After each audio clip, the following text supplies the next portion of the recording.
ओम गुरुभ्यो नमः। ओम गम गणपतये नमः। ओम उन्मते नमः। ओम रम रामाय नमः। ओम मातेश्वर्ये नमो नमः। ओम मातृपितृचरणकमलेभ्यो नमो नमः। स्वागत है ज्योतिष गुरुकुल ओडिशा राउरकेला। मैं आचार्य संजय, और आज बात करेंगे माताएं कैसे अपने घर परिवार और अपने पति के जो भी घर टूटने का संभावना रहता है, डिवोर्स वगैरह का संभावना रहता है, कैसे बचाएं। ज्योतिष विज्ञान, आध्यात्म विज्ञान, पाक विज्ञान, वास्तु विज्ञान, ये चार आधार जरूरी होता है, और इन सबसे इम्पोर्टेंट है ज्योतिष विज्ञान। ज्योतिष विज्ञान में अगर आपके कुंडली में ऐसा कुछ दुर्योग है डिवोर्स का, कुछ कुंडली बहुत क्लियर डिवोर्स का योग दिखाई देता है, और वो उसका दशा अंतरदशा आने से उस प्रकार के घटनाएं जीवन में आ जाते हैं, और असंभव लेवल पे उसको बचाना थोड़ा सा मुश्किल होता है।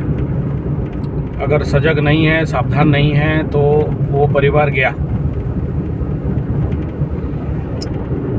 और अगर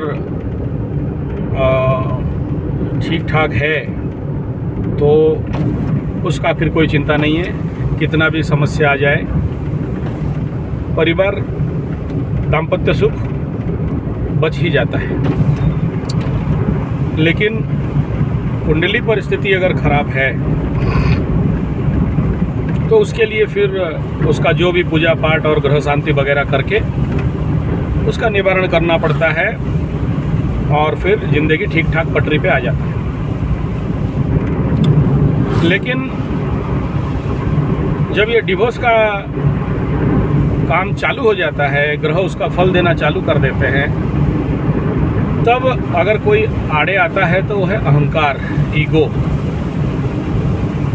जैसे हम लोग जनरली कुंडली में देख लेते हैं कि ये ग्रह यहाँ बैठा है, यूट्यूब से आप लोग देख के सीख लेते हो, ये ग्रह यहाँ बैठा है ऐसा फल देगा, यहाँ से ये देख रहा है ऐसा फल देगा।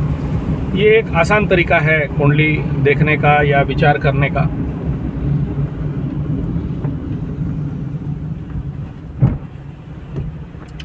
लेकिन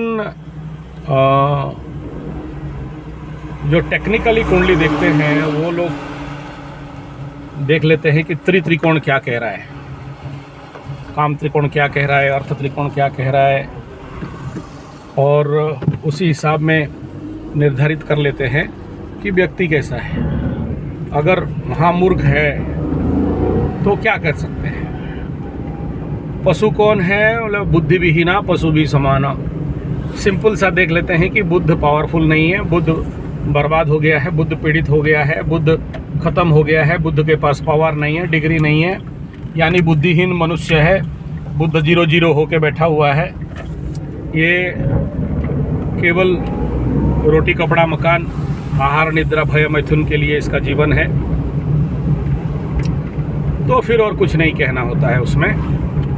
वो समझ लेना चाहिए कि ये दुर्भाग्यपूर्ण विषय है। कुंडली में डिवोर्स तो होगा ही, लेकिन जिसका बुद्धि है वो अपना परिवार बचा लेते हैं, क्योंकि बुद्धि योगा धनंजय बुद्धू शरण में निच्छक कृपणा फल हे तवः। तो बुद्धि है तो ज्यों जैसा त्यों तैसा अपना समय के अनुसार जैसे को तैसा करके वो अपने परिवार को संभाल लेते हैं। उसमें और कोई ज़्यादा बहुत समस्या नहीं दिखाई देता। तो ये एक पार्ट है कुंडली का। दूसरा ये है कि अगर वास्तु खराब हो गया है घर का, गलत वास्तु में रहते हो, बहुत सारे नियम हैं। देखना उन घरों में डिवोर्स और दाम्पत्य सुख में बड़ा समस्या रहता है जहाँ ईशान कोण, ये नॉर्थ ईस्ट अगर अफेक्टेड हो गया है या फिर जिनका किचन रसोई बहुत से घर में मैं देखा हूँ, पश्चिम में, south west, north west, deep west ऐसे दिशा में हैं, तो वैसे जगह से किचन से जो भोजन आता है वो स्वाभाविक है परिवार में अशांतियों को बढ़ाने का पूरा काम करता है।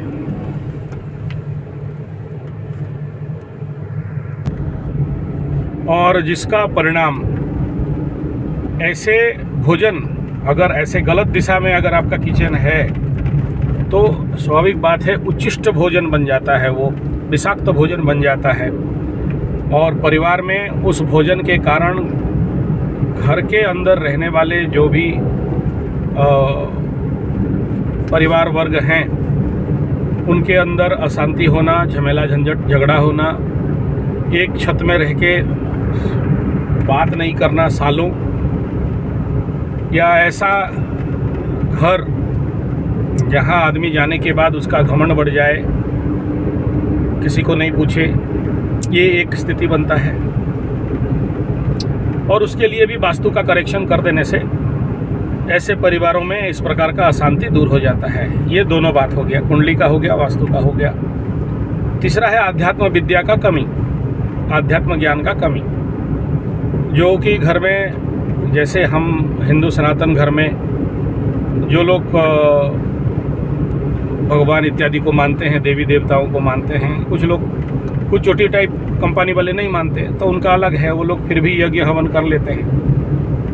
और जो बिना चोटी टाइप कल वाले हैं, मानते हैं, लेकिन उनके घर में होता क्या है, कभी इष्ट देवी का पूजा नहीं होता है, इष्ट को प्रकोप दोष लग जाता है, या कुल देवता का पूजा वगैरह नहीं होता है, जो जैसे संक्रांति पूजा, हर एक किसका कैसे नियम कानून अपने हर एक वंश परंपरा में रखा गया है, वो लोग छोड़ देते हैं। जैसे कुछ परिवारों में ऐसा होता है कि कुछ संक्रांतियों में, महासंक्रांतियों में सत्यनारायण का कथा होते हैं, कहीं पर माताश्वरी का नवरात्र किए जाते हैं, ऐसे अलग अलग हर एक परिवार में इस प्रकार के कार्यक्रम रहते हैं। और मैं देखा हूँ जिन परिवार के लोग ये सब छोड़ देते हैं, फिर उनके परिवार में कई प्रकार के समस्याएं बिल्डअप होते हैं, और वहाँ भी दाम्पत्य सुख में कमी, घर परिवार टूटना और रोगग्रस्त होना, रोग रिपूर्ण में फंसना, इस प्रकार का परिस्थिति होता है। नेक्स्ट है जो सबसे प्रमुख, ये जितने भी समस्या में आपको गिनाया, ये 3 प्रमुख विषय, हालांकि और भी छोटे छोटे विषय हैं, सोशल प्रॉब्लम है, इकोनॉमिकल प्रॉब्लम है, वयसगते का काम विकारा शुष्के नीरे का सारा, तो ये जो बात है कि उम्र चला जाए तो फिर क्या, काम वासना, पैसा नहीं है तो क्या, क्षीणे वित्ते का परिवार, पैसा नहीं है तो क्या परिवार टूट जाता है, क्षीणे वित्ते का परिवार, शुष्के नीरे का सारा, पानी नहीं है तो बांध पोखरा का क्या मतलब। इस प्रकार के बहुत सारे सोसाइटी कारण है घर परिवार टूटने का, नो डाउट। लेकिन अभी जो मैं बताने जा रहा हूँ वो है पाक शास्त्र, पाक विज्ञान। पाक विज्ञान एक ऐसा शास्त्र है, ऐसा विज्ञान है, जो माताएं अगर इसको समझ जाएं, जान जाएं, सिद्धि कर लें, तो फिर किसी ग्रह में, किसी आध्यात्म में और किसी और में वो दम नहीं है कि आपके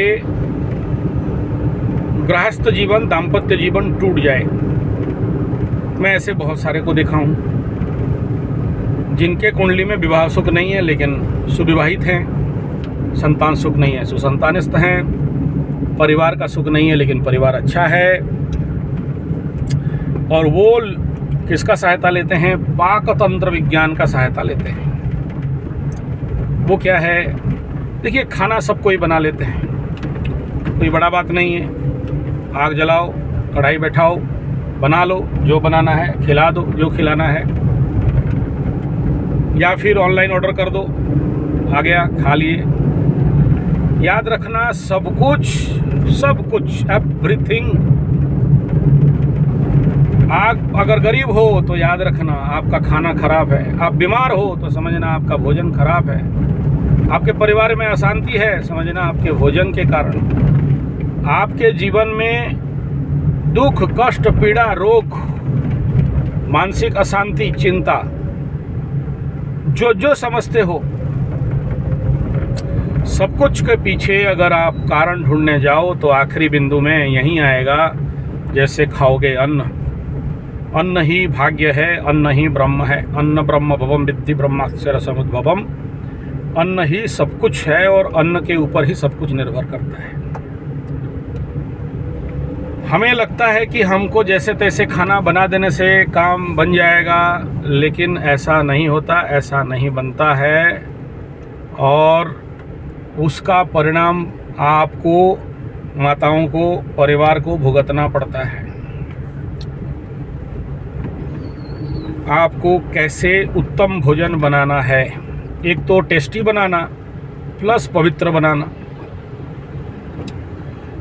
देखो, जिस घर में, तो जिस परिवार में भोजन के प्रति सही ख्याल नहीं रखा गया, उसमें वो परिवार धीरे धीरे बर्बाद के कगार पे गया।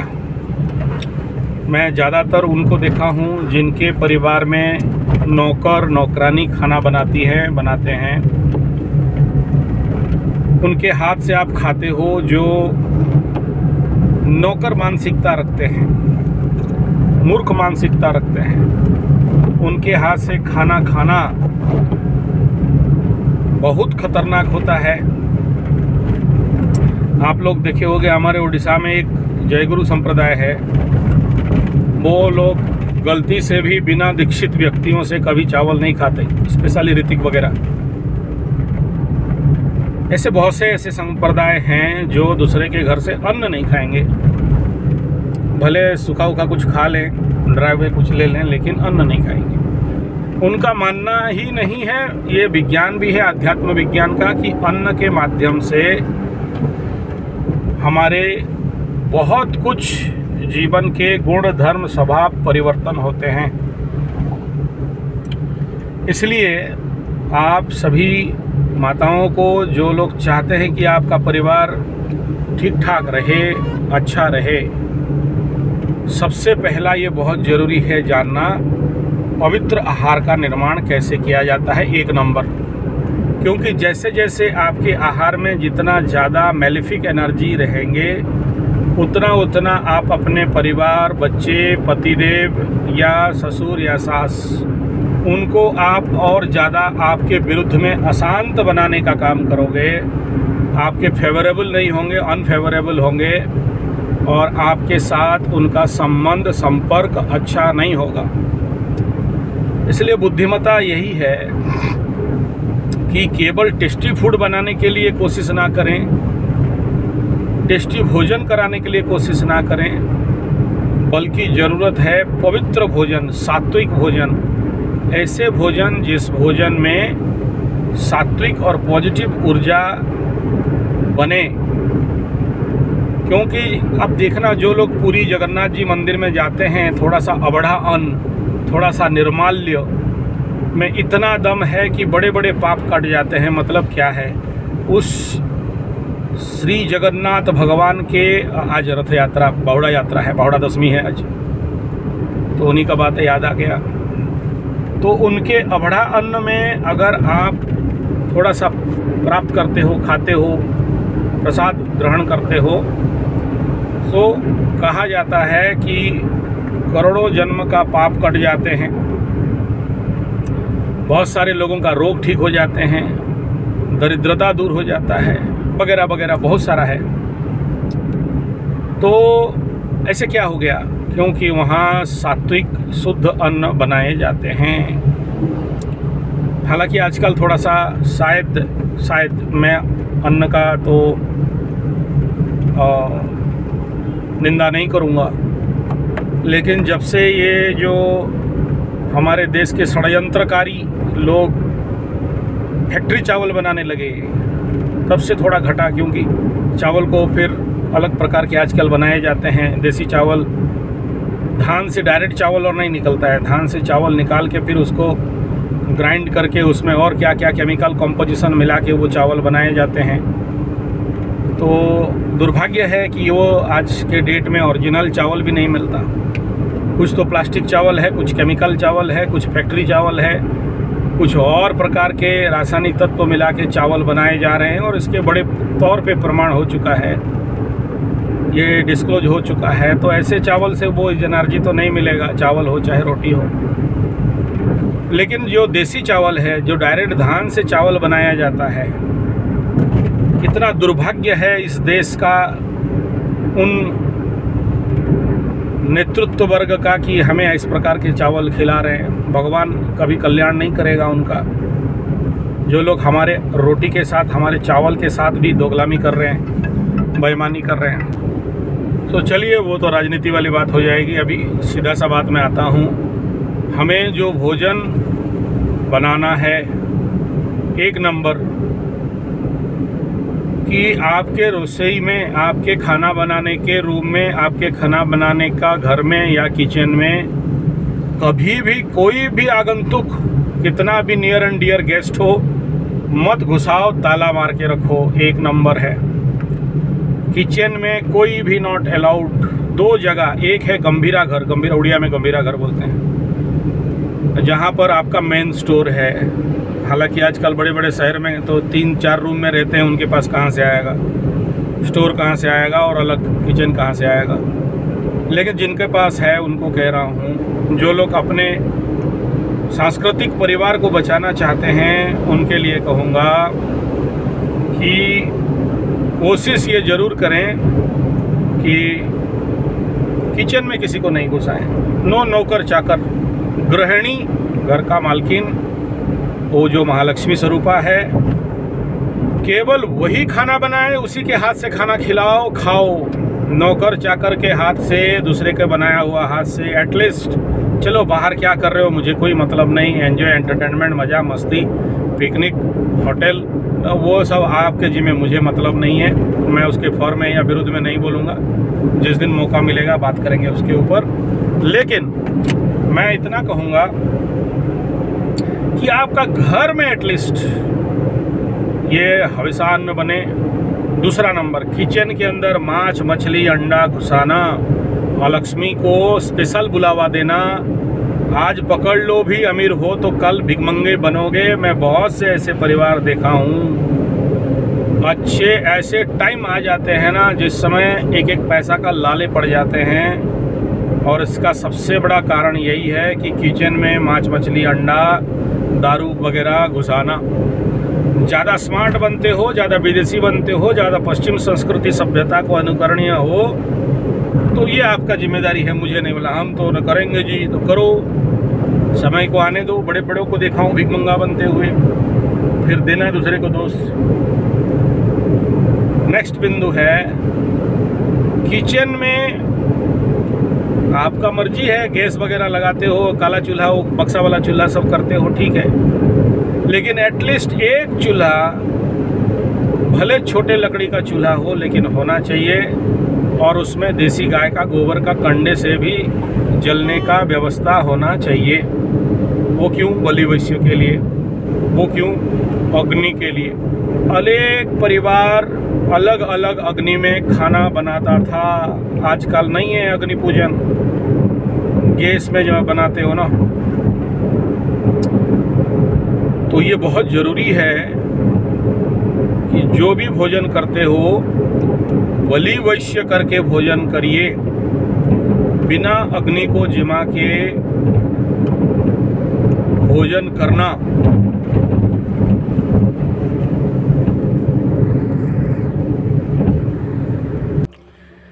तो सारा बात का एक ही बात है, बलि वैश्य करके भोजन करें, जो परिवार को सुरक्षित और अपने शांति में रह सकते हो। चलिए, थोड़ा सा ये रास्ता में उतना ज़्यादा ट्रैफिक नहीं है, इसलिए इसमें वीडियो बना दिया। आप लोग मना करते हो, इसलिए नहीं बनाता हूँ, लेकिन ये विचार आया तो बना दिया।